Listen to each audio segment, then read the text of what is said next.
La fête, on la rêve vaste et spontanée, tout au plus ritualisée pour que d'eux-mêmes, les individus y retournent régulièrement. On la rêve simple et purement joyeuse, moment de trêve dans les jours de travail. On la rêve magnifiquement collective pour oublier nos tâches professionnelles et privées où nous sommes forcément un peu dans un coin chacun d'entre nous. Bref, on la rêve comme la rêvait Jean-Jacques Rousseau, émerveillé dans son enfance par le passage du régiment de Saint-Gervais, par les danses et les flambeaux des soldats et des villageois, les femmes aux fenêtres qui descendent rejoindre tout le monde et apporter du vin, accompagnés d'enfants un peu endormis et hébétés de joie. La fête est politique pour Rousseau. Elle anéantit inégalités et faux-semblants, en tout cas, c'est ce qu'il pense. Elle célèbre les liens entre nous. Elle est pour lui le contraire de ces spectacles théâtraux où certains admirent d'autres sans être eux-mêmes de la partie.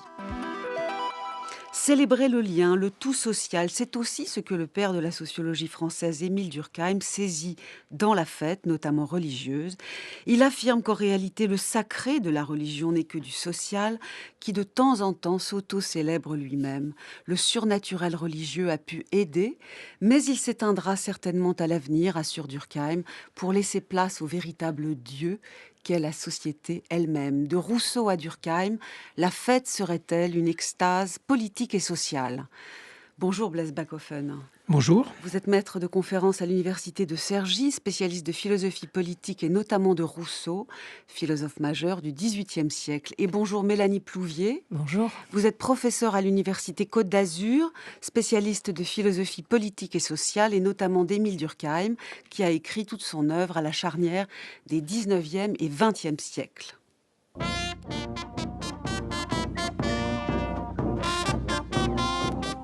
Au micro Robert West, eh bien oui, 14 juillet, c'est un des rares jours de l'année, 3 ou 4, où l'on ne se demande pas en se réveillant, mais quel jour sommes-nous donc ? On a peu dormi et même si on voulait dormir, et pour cause. Bal populaire au carrefour, terrasse de café prise d'assaut, lampions accrochés aux arbres, tout le monde était dehors hier soir. On dansait sur les trottoirs et revanche du piéton, on dansait même sur les chaussées.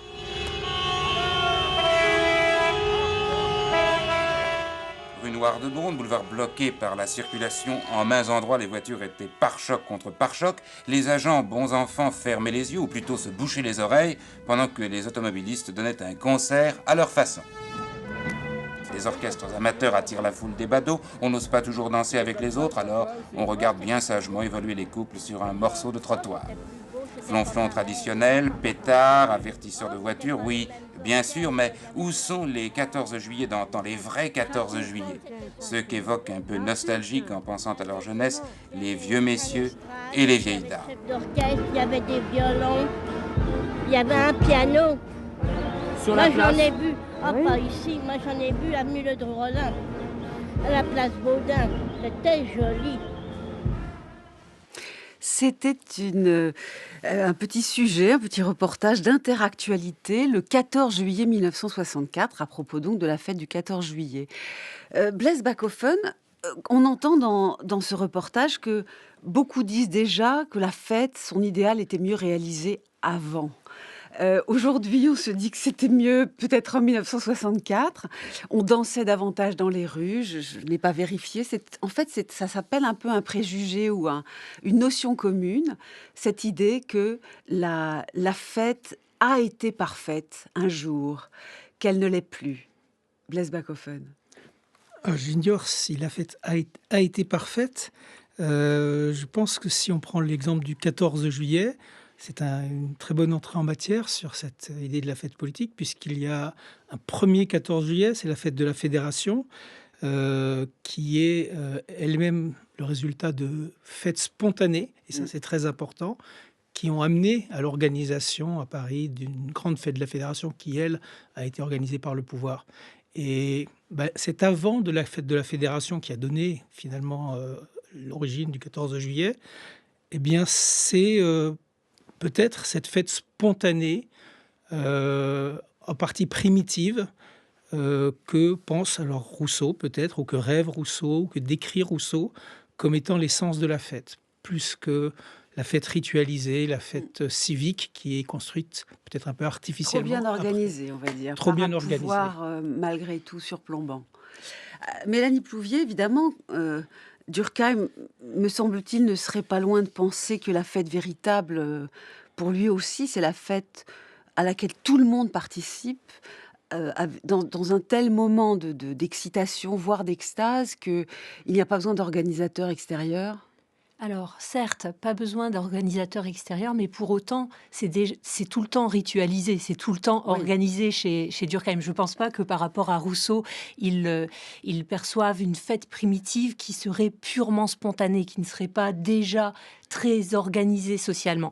Ce qui est intéressant, c'est que cette organisation sociale, dans la fête, elle se donne via de la danse, de la musique, de la nourriture. On l'a même entendu, une forme d'excès, hein, les klaxons qui perturbent le fond sonore de la ville dans l'extrait que vous avez cité. Et il y a là une caractéristique assez intéressante de la fête, comme, en tout cas dans la perspective durkheimienne, c'est organisé socialement, mais a même une matière qui est une matière assez spontanée, la musique, la danse, la nourriture, une forme voilà, de joie organisée. Pour autant, alors c'est assez intéressant chez Durkheim, la fête n'est pas nécessairement une fête joyeuse. Ça peut être une Oui. fête triste, le deuil, les cérémonies collectives de deuil, par exemple, sont également pour lui des fêtes. Et quand on y réfléchit bien, c'est vrai que pendant une cérémonie même privée de deuil, on mange, il peut y avoir de la musique, il peut y avoir ce moment collectif ensemble. Et donc, ce qui prime, je crois, dans l'organisation, dans la définition durkheimienne de la fête, c'est cette idée finalement d'un moment particulier, ritualisé, grâce auquel les individus font communauté, sont, selon ses expressions, c'est un moment d'effervescence collective. Oui, il qui est y a d'ailleurs mieux que l'extase, même s'il peut y avoir des moments il d'extase. peut y avoir des moments d'extase, mais ça peut être des extases tristes, ça peut être des... Ce qui compte, c'est vraiment cette idée que, au moyen d'un ensemble de cérémonies, de rituels, chaque individu se dépasse dans quelque chose de plus grand que lui, le collectif. Oui, alors on va y revenir sur cette chose transcendante qui n'est pas religieuse au sens traditionnel du terme, c'est-à-dire impliquant du surnaturel. On va bien sûr y revenir, Mélanie Plouvier. Le point qui semble important là et qui peut-être distingue Durkheim de Rousseau, quoique Durkheim ait lu Rousseau, hein, ça on le sait et on le sent, c'est le fait, Blaise Koffen, que les tristesses collectives, les célébrations dans le chagrin, sont du même ordre pour Durkheim, c'est-à-dire que c'est la communauté qui s'auto-célèbre malgré tout dans son chagrin.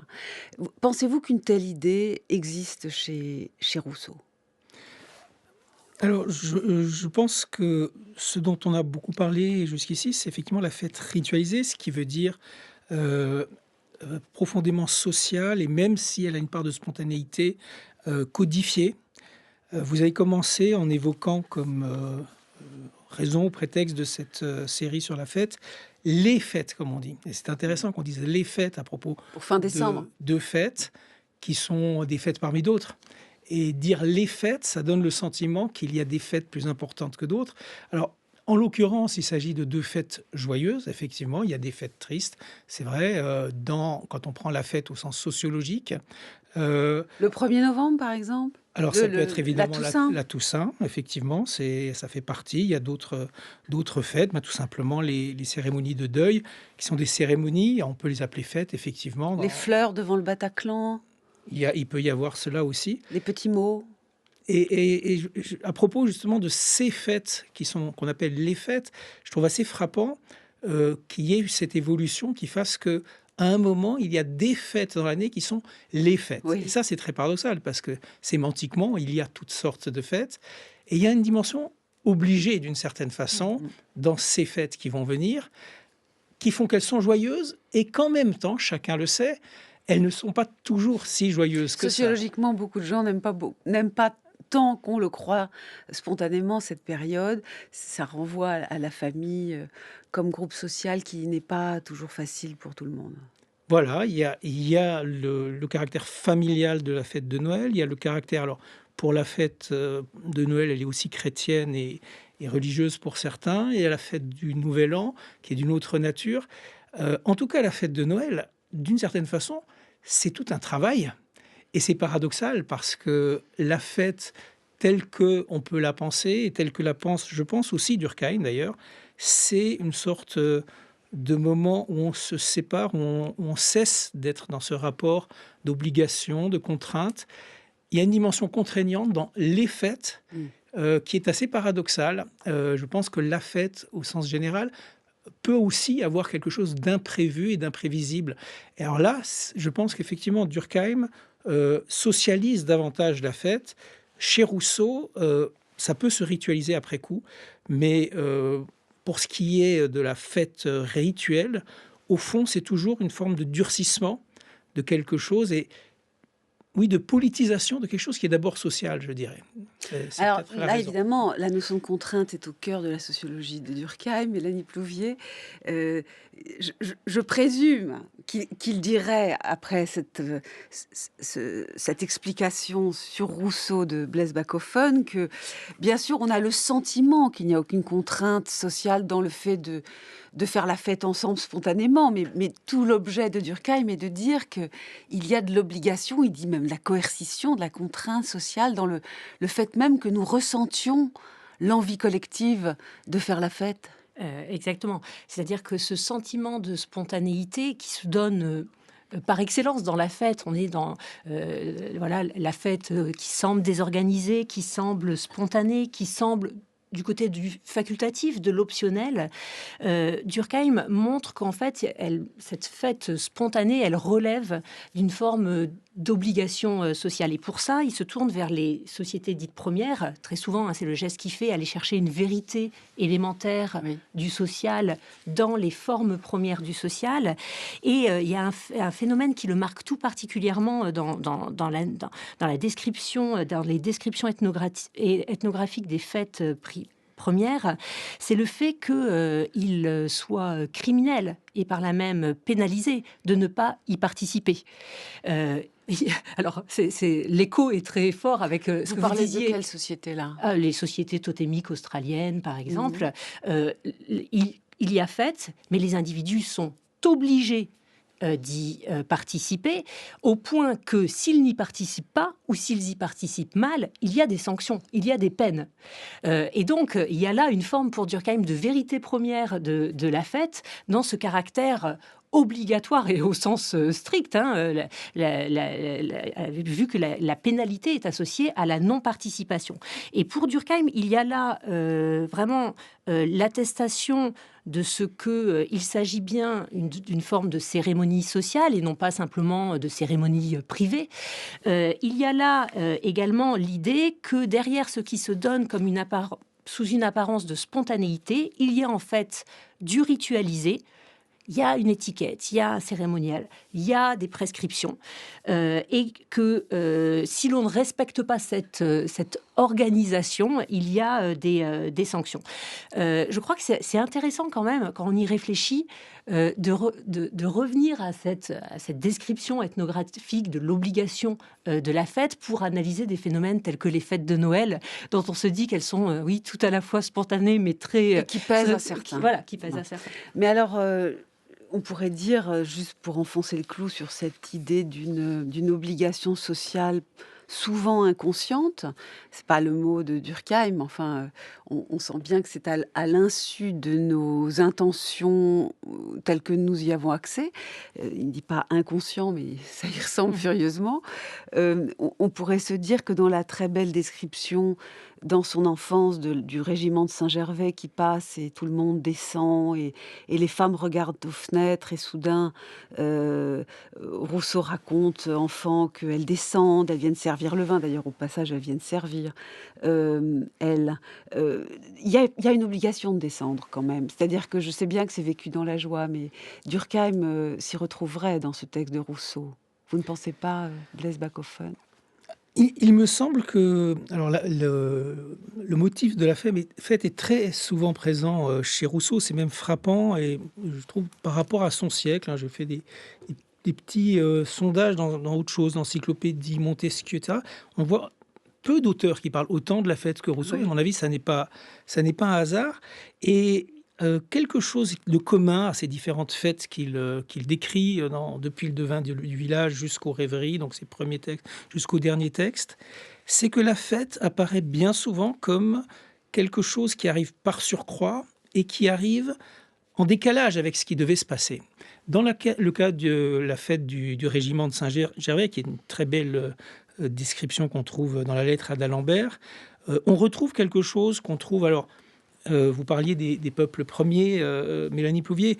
Il y a chez Rousseau une description de ce qu'on peut appeler la fête primitive, qui nourrit sa réflexion, qui évidemment n'est pas une description d'ethnographe.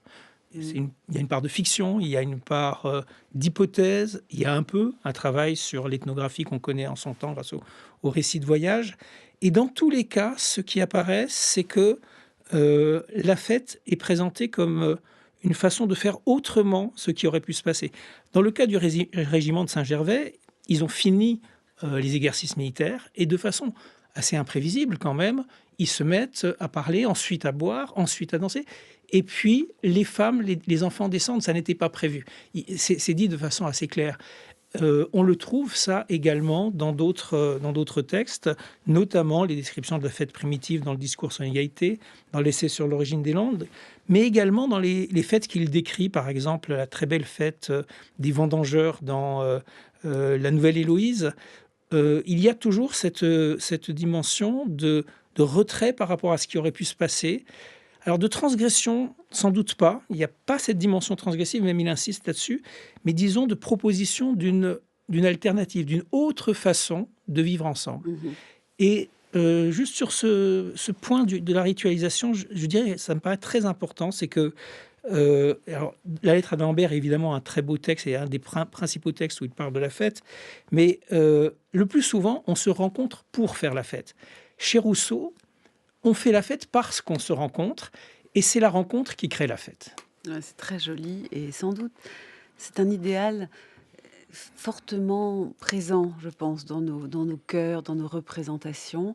Peut-être est-ce pour cela que nous sommes parfois, et d'aucuns diraient souvent, déçus par la réalité de la fête. L'idéal est tellement magnifique, il est rousseauiste. C'est sûr que le réel n'est pas toujours de niveau. Alors nous allons, je précise à nos auditeurs, dans cette série sur la fête, évoquer à nouveau la fête ritualisée de l'hiver, car Noël, Nouvel An, ça renvoie aussi à des fêtes anciennes qui ne sont pas toutes chrétiennes. Cette fête au cœur de l'hiver, en espérant survivre. Hein. Oui, il y a ça. Jusqu'aux beaux jours qui reviendront. Nous parlerons de cela demain, en évoquant le dionysiaque chez Nietzsche et le rapport de Nietzsche aux fêtes de Nouvel An notamment. Nous parlerons aussi de la fête obligée dans notre troisième épisode, l'injonction à la fête, où nous creuserons encore ce problème qui n'est pas tout à fait absent de la pensée de Durkheim. Mais pour revenir à Durkheim, justement, évoquer à la fois les fêtes un peu tristes, évoquer la part du religieux, ce que nous a appris la religion en matière de fête et le retournement extraordinaire que fait Durkheim à ce sujet, vous verrez. Je vous propose que nous écoutions un extrait des Formes élémentaires de la vie religieuse, qui est un ouvrage tardif de Durkheim, un gros livre de la fin de sa vie en 1912. Le caractère distinctif des jours de fête, dans toutes les religions connues, c'est l'arrêt du travail, la suspension de la vie publique et privée en tant qu'elle n'a pas d'objectif religieux. Ce repos n'est pas simplement une sorte de relâche temporaire que les hommes se seraient accordés pour pouvoir se livrer plus librement au sentiment d'allégresse qu'éveillent généralement les jours fériés. Car il y a des fêtes tristes, consacrées au deuil et à la pénitence, et pendant lesquelles il n'est pas moins obligatoire. Mais c'est que le travail est la forme éminente de l'activité profane. Il n'a d'autre but apparent que de subvenir aux nécessités temporelles de la vie. Il ne nous met en rapport qu'avec des choses vulgaires.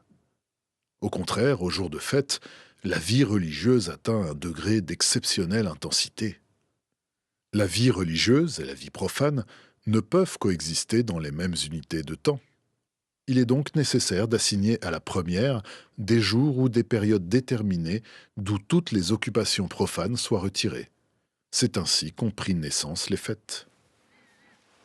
Alors, nous venons d'entendre ce texte de Durkheim qui évoque le rythme, hein, et le rythme, donc le temps, mais aussi l'espace. Nous avons besoin d'interrompre le cours ordinaire des choses. C'est ce que, généralement, d'un point de vue religieux, on appelle le temps et l'espace profane pour installer du sacré. Pour Durkheim, ces notions sont sociologiques. En vérité, il s'agit d'installer de l'extraordinaire où nous sommes tous ensemble par rapport à l'ordinaire. Je vous propose, dans la foulée de ce texte, de poser la question de ce qu'est la fête, qui n'est pas uniquement une chose religieuse, même si celle-ci nous en a montré l'exemple. Pour que nous ayons une conversation approfondie sur ce sujet, voici un autre extrait d'Émile Durkheim du même livre.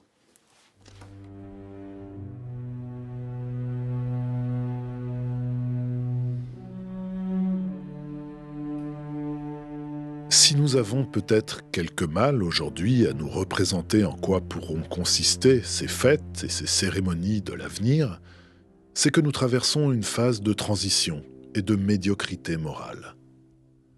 Les grandes choses du passé, celles qui enthousiasmaient nos pères, n'excitent plus chez nous la même ardeur, soit parce qu'elles sont entrées dans l'usage commun au point de nous devenir inconscientes, soit parce qu'elles ne répondent plus à nos aspirations actuelles. Et cependant, il ne s'est encore rien fait qui les remplace. En un mot, les anciens dieux vieillissent ou meurent, et d'autres ne sont pas nés. Mais cet état d'incertitude et d'agitation confuse ne saurait durer éternellement. Un jour viendra où nos sociétés connaîtront à nouveau des heures d'effervescence créatrice, au cours desquelles de nouveaux idéaux surgiront, de nouvelles formules se dégageront qui serviront, pendant un temps, de guide à l'humanité. Et ces heures, une fois vécues, les hommes éprouveront spontanément le besoin de les revivre de temps en temps par la pensée, c'est-à-dire d'en entretenir le souvenir au moyen de fêtes qui en revivifient régulièrement les fruits. Déjà, nous avons vu comment la Révolution institua tout un cycle de fêtes pour tenir dans un état de perpétuelle jeunesse les principes dont elle s'inspirait.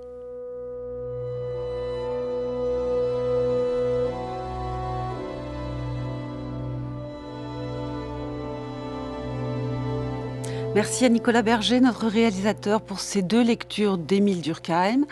Nous sommes dans le premier épisode de notre série sur la fête, cette semaine. Mélanie Plouvier, vous êtes spécialiste de Durkheim. Dans ces 2 textes que nous venons d'entendre, il suggère qu'il faut ces moments qui rompent le cours ordinaire des choses. La religion nous a beaucoup aidé à faire cela en distinguant le profane du sacré.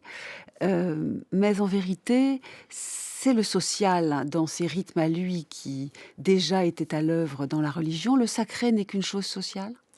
Oui, pour Durkheim, la religion est une forme sociale et se joue dans la religion des mécanismes sociaux qui peuvent aller, qui peuvent se donner à voir, c'est le sens de ce second texte en particulier, qui peuvent prendre d'autres formes. C'est-à-dire que du sacré, il y en a dans toute société, mais le sacré ne prend pas forcément une forme religieuse, pour le dire. Du coup, ça complique parfois la compréhension, puisqu'il continue à dire du sacré, donc on croit qu'il parle le vocabulaire religieux, alors qu'il peut y avoir une forme de sacralité laïque, si vous voulez. Alors, ce qui est très intéressant dans ces textes et relativement à la discussion que l'on a, c'est qu'on voit combien la fête, on l'a dit, est ritualisée, est organisée, mais en même temps combien elle se joue, je dirais, dans une rythmique et dans une énergétique spécifique. Oui. Il y a dans la fête un rythme, une question de rythme. Pour le dire très sommairement, on ne peut pas faire tout le temps la fête. Il serait inconcevable d'être tout le temps en fête. Et cette rythmique, c'est celle d'une périodicité. Il y a des retours périodiques de fête. Ça, c'est le premier élément qui est intéressant. Le second élément qui se donne également à voir dans ces textes, c'est que ces moments de fête qui reviennent à périodes régulières sont des moments, nous dit Durkheim, d'intensité particulière. Les sentiments sont exacerbés, les sens sont à vif, et il y a de ce fait un excès dans la fête. Et l'idée est très intéressante, c'est-à-dire que c'est tout à la fois réglé, mais c'est en excès. On va au-delà de ce que l'on fait usuellement. Alors, Blaise Bachofen disait que ça se jouait autrement, la fête donnait à voir une alternative possible. Je pense que pour Durkheim, cette alternative, c'est celle de l'excès d'énergie. Il y a comme un surcroît d'énergie tout à fait particulier dans la fête. Donc, c'est précisément en raison de ce surcroît d'énergie qu'il n'est pas envisageable que l'on fasse tout le temps la fête, qu'il faut des moments de repos, d'alternance entre fête et non-fête. Alors, ce qui est assez fascinant dans les passages qui nous ont été lus, c'est que se donne à voir en fait dans la fête un mécanisme social qui est même constitutif du social, ce que Durkheim appelle l'effervescence collective ou l'effervescence créatrice. Ce sont ces moments particuliers où les individus assemblés accèdent à un niveau transcendant par rapport à leur vie empirique quotidienne. Et c'est dans ces moments spécifiques d'effervescence collective que se créent, selon Durkheim, de nouveaux idéaux. C'est pour ça que l'effervescence collective est qualifiée... Des idéaux moraux. L'idéal au sens moral, alors, c'est ce que fait la société. Elle nous oblige alors ça peut être des idéaux. Ça peut être des idéaux religieux, ça peut être des idéaux moraux, ça peut être des idéaux politiques. Ça peut être même, pour Durkheim, les moments de création conceptuelle peuvent même se jouer dans ces moments particuliers. Ce qui est intéressant, c'est que finalement, dans la fête, dans ces moments de regroupement, l'individu sent qu'il va au-delà de lui-même, qu'il est en excès par rapport à lui-même, qu'il se transcende. Et c'est dans ces moments où l'individu accède à un niveau de réalité supérieur que Durkheim qualifie de social, que précisément le social prend corps, prend forme. Et c'est pour ça que pour lui, ces moments d'effervescence collective sont primordiaux pour comprendre le mécanisme même du social. Alors, la difficulté, c'est que on ressort de cette fête en ayant vécu un moment tout à fait particulier, un moment d'énergie particulière, de création de sentiments communs particuliers. On rentre chez soi et on retombe en dessous. Ça, ce sera notre dernier épisode, je voilà, vous l'annonce tout de suite. Les lendemains de fête et gueule de bois. Voilà. Et simplement pour clore, la difficulté, c'est que si on ne réactive pas, Durkheim dit même dans l'extrait que vous avez cité, si on ne revivifie pas ces idéaux, le social se délite. Et c'est cela la périodicité de la fête. C'est la nécessité de réactiver périodiquement ces idéaux qui nous font vivre en commun. Alors, il y a un dernier point tout de même là qui est au cœur du deuxième texte de Durkheim, sur lequel j'aimerais que vous nous donniez des explications.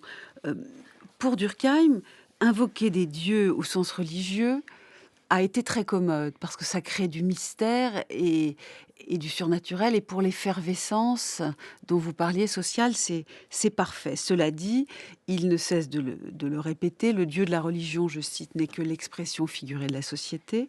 L'idée de mystère n'a rien d'originel, c'est l'homme qui l'a forgé de ses propres mains en même temps que l'idée contraire. Donc en fait, on n'a pas besoin du surnaturel, divin et religieux pour se mettre dans cet état. Et un jour, nous nous mettrons dans cet état sans le mystère divin et surnaturel. Cependant, nous sommes dans un moment où, il écrit en 1912, d'après lui, de transition. Les anciens dieux ne marchent plus, ils vieillissent et meurent. L'effervescence n'est plus provoquée même par les aspects les plus sublimes du christianisme, la charité, le prochain, tout ça, ça ne fonctionne plus, dit-il. Et est-ce qu'il pense que nous allons créer de nouveaux dieux avec une part de mystère? L'être suprême pendant la Révolution française, c'est quand même un être quasi religieux, hein. Ou bien est-ce que nous allons nous passer tout à fait de référence au surnaturel et au religieux? Alors, la question que vous posez est celle de la possibilité même d'une laïcisation complète du sacré et la possibilité même d'une religion entièrement laïque ou civile. Question qui a occupé nombre de penseurs. Ce qui est intéressant dans la version qu'en donne Durkheim, c'est que dans les passages qui précèdent l'extrait que vous avez fait lire, il nous dit pourquoi les anciens dieux du christianisme ne suffisent plus. Les principes du christianisme, par exemple, traiter humainement les esclaves, finalement, oui, ils sont passés. Cet idéal s'est en partie réalisé. Nous ne sommes plus dans une société d'esclavagisme. Et donc, il y a comme la nécessité de forger de nouveaux idéaux. Et ce qui est très intéressant, je trouve, c'est que ces idéaux, il les lie en termes d'égalité. Ce sont des idéaux d'égalité. Ce sont des idéaux de justice sociale. Et si on se demande finalement ce que pourrait être la fête à venir, oui, qu'il appelle de ses voeux, ça serait finalement une fête qui permet de rendre le sentiment commun, de revivifier la société autour de cette exigence d'égalité. Alors, qu'est-ce que ce serait exactement? Je ne sais pas, mais je trouve l'idée assez belle d'une fête de l'égalité. Et de l'égalité, alors plus d'être suprême, même, on en a eu besoin un moment dans la Révolution française, dit-il. Mais on pourra donc fêter des valeurs toutes simples qui seront explicites sur le fait que c'est la société et aucun dieu surnaturel que l'on célèbre, c'est ça? Exactement, mais c'est tout de même la société que l'on célèbre. Chaque année, le temps d'un week-end, le XVIIe siècle s'invite à Genève. L'escalade, c'est un anniversaire. C'est la victoire des Genevois sur les troupes du duc de Savoie qui a échoué dans sa tentative d'investir la cité en décembre 1602. Et j'ai mes enfants qui sont porteurs de torches, qui étaient avant dans les petits bourgeois. Et ça reste toujours un moment très très attendu et vraiment magique pour tout le monde.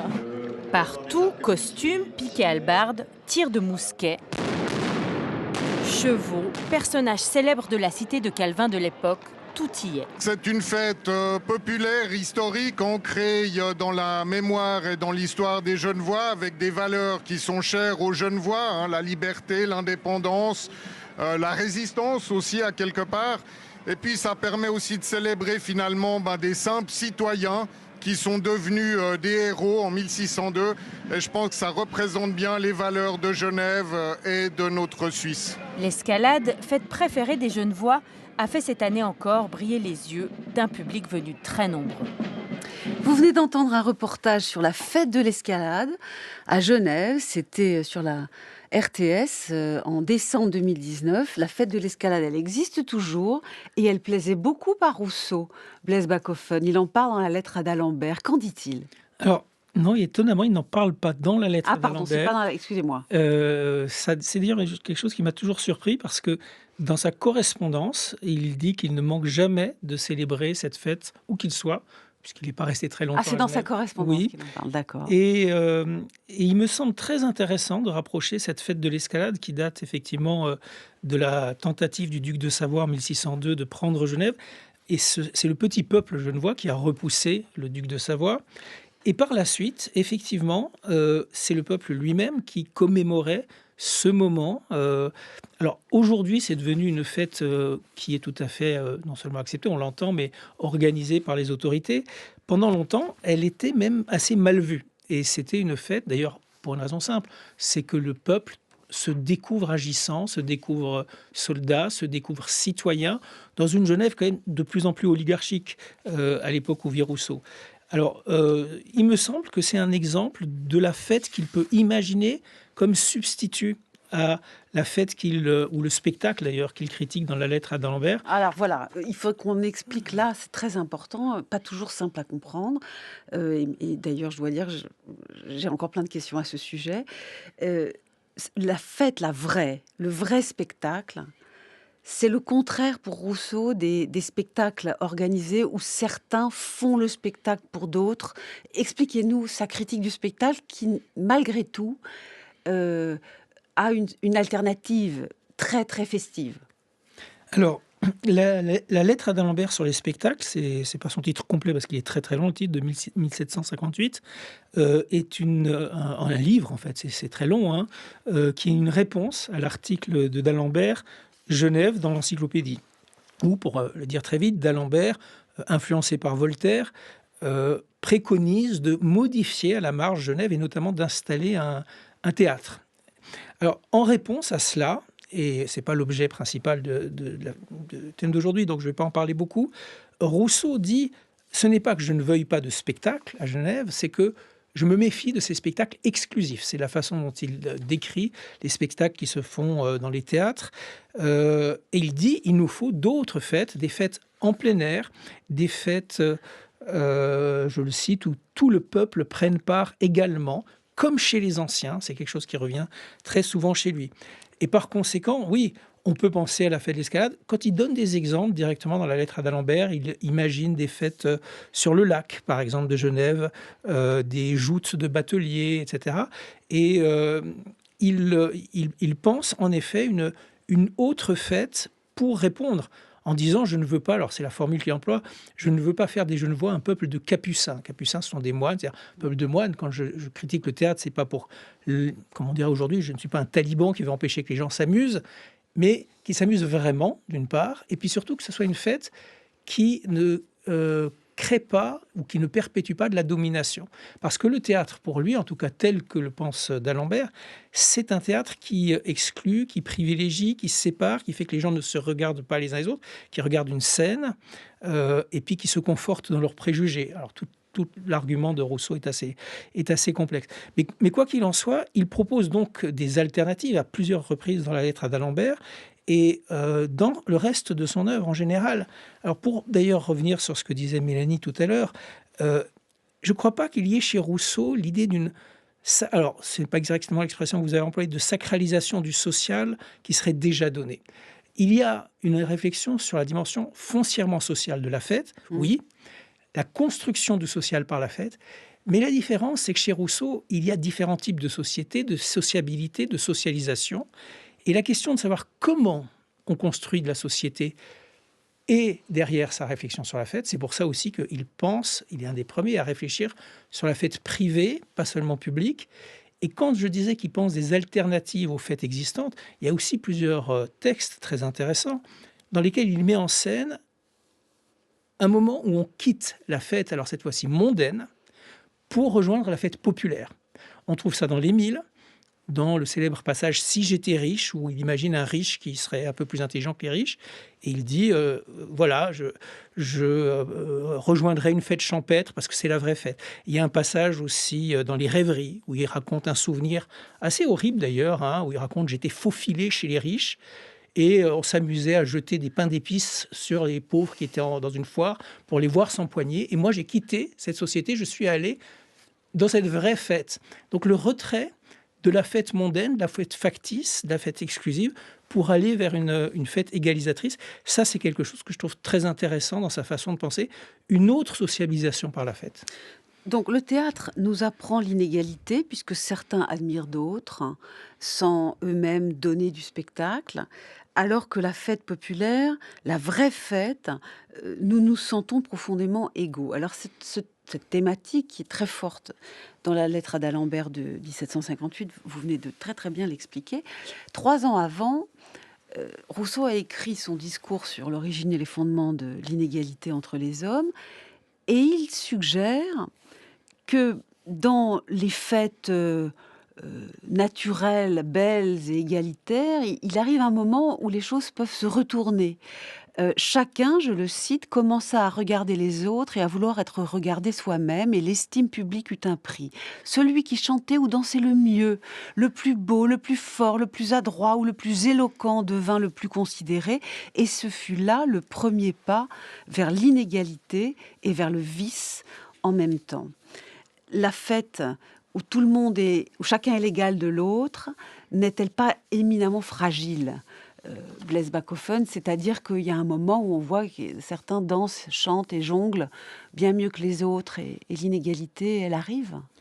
Alors en effet, c'est un des 2 textes, donc le début de la deuxième partie du discours sur l'égalité, Et un texte que peut-être on entendra tout à l'heure, de l'essai sur l'origine des langues, qui est à peu près contemporain, dans lesquels Rousseau met en scène une sociabilisation qui se fait dans une situation dans laquelle on va qu'à ses occupations communes, et il dit lui-même qu'on s'apprivoise d'une certaine façon. Et on s'apprivoise comment ? D'abord par la séduction. D'où l'ambivalence que vous évoquez, parce que la séduction, elle implique à la fois le désir d'être aimé, une dimension d'amour commun, mais aussi d'être préféré. Et c'est toujours présent, les deux, chez Rousseau. Aimer, ce qu'il appelle l'amour-préférence, implique l'idée d'être digne de l'amour, et donc il y a une dimension d'élévation dans ce désir d'être aimé et d'aimer. Mais il peut y avoir aussi une part de jalousie. C'est ce qui décrit très bien, effectivement, dans le discours sur l'égalité, dans le texte que vous avez évoqué. Et la présentation dans le discours sur l'égalité de la fête primitive, elle est très ambivalente, puisqu'il dit que c'est à la fois à l'origine du sentiment de l'honneur, auquel il fait une place importante, mais aussi des vengeances qui deviennent terribles. Et on peut le comprendre, d'ailleurs, parce que ne pas être aimé, ne pas être préféré, ça peut susciter des sentiments extrêmement violents et de ressentiment et même de désir de vengeance. Donc, en effet, la fête pour Rousseau est toujours présentation de la sociabilité en tant qu'elle est toujours une forme de concurrence, mais une concurrence qui peut être plus ou moins constructive et dépassée vers la volonté d'être aimé plutôt que la volonté d'être jalousé. Donc la bascule peut toujours s'opérer. C'est ce que j'ai entendu dans votre explication. La bascule où certains admirent d'autres et cessent de se penser comme des participants pleins, entiers à la fête.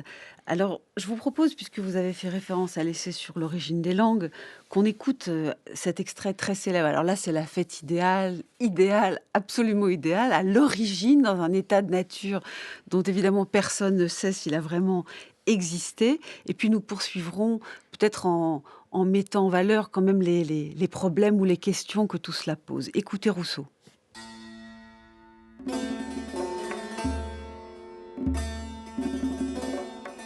Dans les lieux arides où l'on ne pouvait avoir de l'eau que par des puits, il fallut bien se réunir pour les creuser, ou du moins s'accorder pour leur usage. Telle dut être l'origine des sociétés et des langues dans les pays chauds. Là se formèrent les premiers liens de famille, là furent les premiers rendez-vous des deux sexes. Les jeunes filles venaient chercher de l'eau pour le ménage, les jeunes hommes venaient abreuver leurs troupeaux. Là, des yeux accoutumés aux mêmes objets dès l'enfance commencèrent d'en voir de plus doux. Le cœur s'émut à ces nouveaux objets, un attrait inconnu le rendit moins sauvage. Il sentit le plaisir de n'être pas seul. L'eau devint insensiblement plus nécessaire, le bétail eut soif plus souvent, on arrivait en hâte et l'on partait à regret. Dans cet âge heureux où rien ne marquait les heures, rien n'obligeait à les compter, le temps n'avait d'autre mesure que l'amusement et l'ennui. Sous de vieux chênes, vainqueurs des ans, une ardente jeunesse oubliait par degrés sa férocité. On s'apprivoisait peu à peu les uns avec les autres. En s'efforçant de se faire entendre, on apprit à s'expliquer. Là se firent les premières fêtes. Les pieds bondissaient de joie, le geste empressé ne suffisait plus, la voix l'accompagnait d'accents passionnés. Le plaisir et le désir, confondus ensemble, se faisaient sentir à la fois. Là fut enfin le vrai berceau des peuples. Et du pur cristal des fontaines sortirent les premiers feux de l'amour.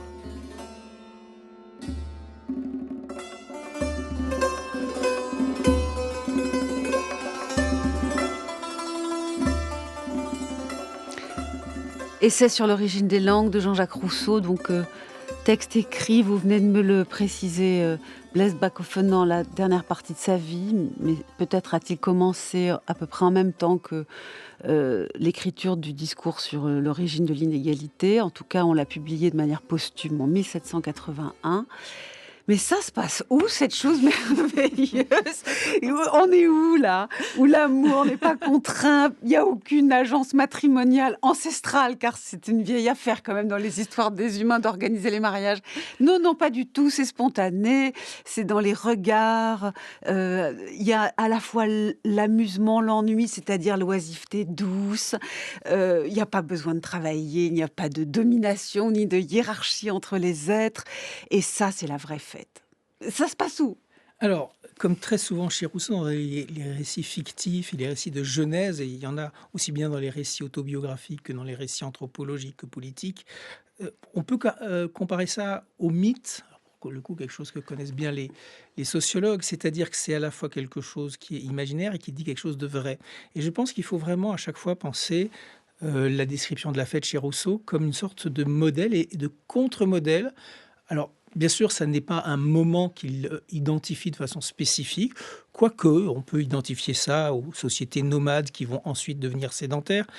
Ce qui est très intéressant dans ce magnifique texte du chapitre 9 de l'essai sur l'origine des langues, qui effectivement a probablement été commencé en même temps que le discours sur l'égalité, ensuite Rousseau y a travaillé de nombreuses années, c'est qu'il dit on commence par aller pour des raisons utilitaires au puits, on vient faire abreuver les troupeaux, on vient chercher de l'eau, et ensuite l'eau devint insensiblement plus nécessaire. En fait, elle ne devient pas. On y va parce qu'on sait qu'on va y rencontrer. Les jeunes gens vont rencontrer des jeunes filles, les jeunes filles vont rencontrer des jeunes hommes, et on se met à faire autre chose. Et alors là, c'est très belle phrase, les pieds se mettent à bondir, de joie, le geste empressé ne suffit plus.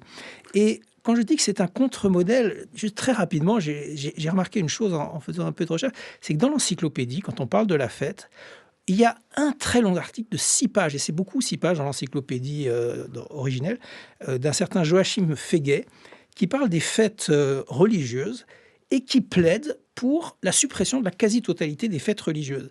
Et il fait aussi l'article dimanche en disant à peu près la même chose, il faudrait travailler le dimanche, en disant il y a 37 fêtes à Paris, c'est beaucoup trop, il faut arrêter parce que ça coûte de l'argent, ça empêche les gens de travailler.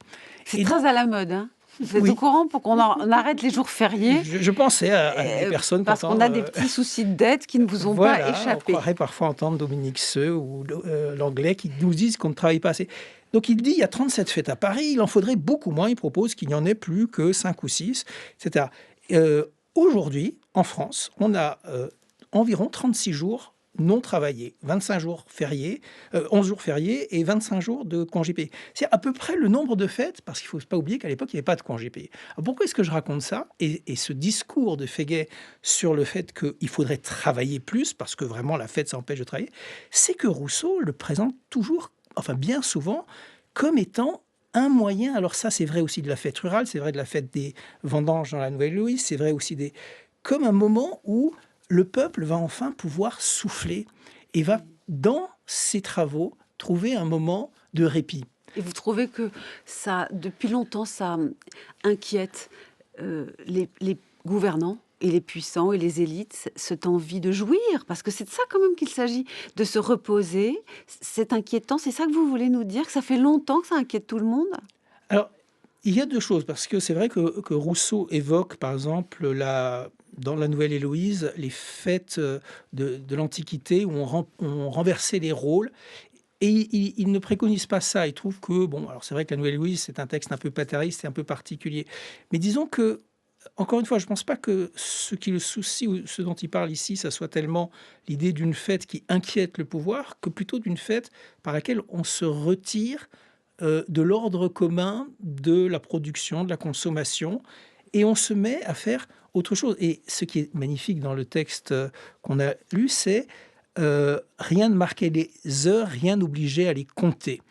Rousseau raconte, quand il parle de sa réforme, qu'il posait l'épée, il posa l'épée, il vendit sa montre en se disant avec une joie incroyable, grâce au ciel, je n'aurai plus besoin de savoir l'heure qu'il est.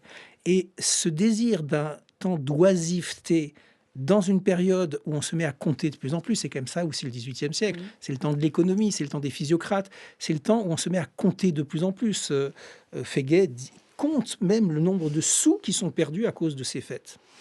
Mélanie Plouvier, spécialiste de Durkheim, vous souhaitez réagir à cette idée rousseauiste qu'il est bon d'avoir d'importants moments où nous ne comptons pas les heures? Je crois effectivement qu'on a trouvé là un point de convergence fort entre Rousseau et Durkheim. Durkheim également met en face des fêtes le travail.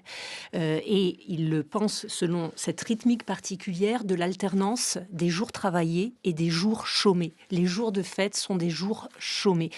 Et ce qui est très intéressant, c'est que se joue dans cette alternance effectivement le repos, le fait de sortir d'une métrique, de sortir de l'ordre de la production. Mais pour Durkheim, il se joue encore plus ce que, par exemple, l'alternance des jours travaillés et des jours fériés marque, c'est cette perpétuation d'une forme d'alternance entre le profane et le sacré. Les jours fériés, les jours festifs sont pour Durkheim ces moments où on sort de l'ordre du travail, de l'ordre de la production profane et au cours desquels on atteint une forme de sacralité qui n'est plus religieuse.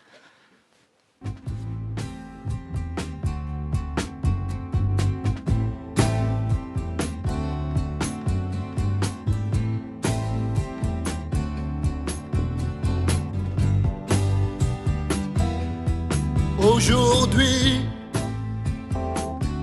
la nation républicaine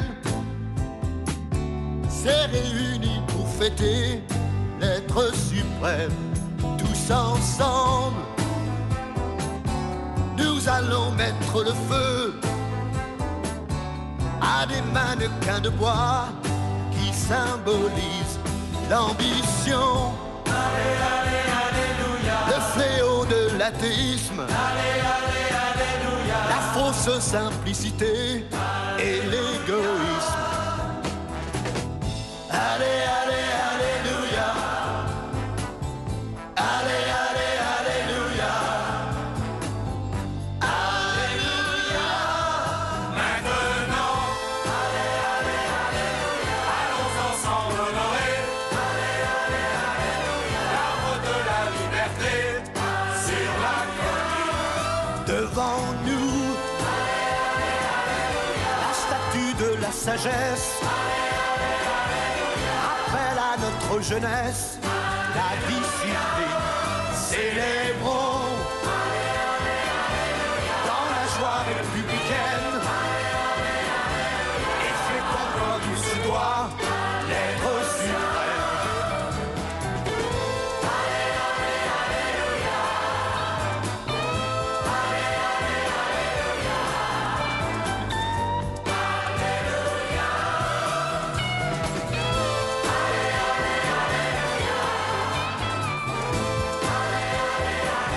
Et c'est Alain Bachung que vous entendez là. En 1973, figurez-vous, il chante la fête de l'être suprême car il est Robespierre dans la comédie musicale de Claude-Michel Schoenberg et Raymond Jeannot, La Révolution française. Et ce Robespierre-là chante l'être suprême en précisant qu'il est contre les athées. C'est un moment très intéressant de la Révolution. On veut récupérer la transcendance religieuse. Mais Durkheim, avec vous, Mélanie Plouvier, nous dit que oui, c'est un moment. Il y aura plus tard des moments véritablement où on fêtera des choses tout à fait laïques, transcendantes, mais pas religieuses. Merci Mélanie Plouvier, merci Blaise Bacophone. Les références de vos travaux sont précisées sur notre site. Voici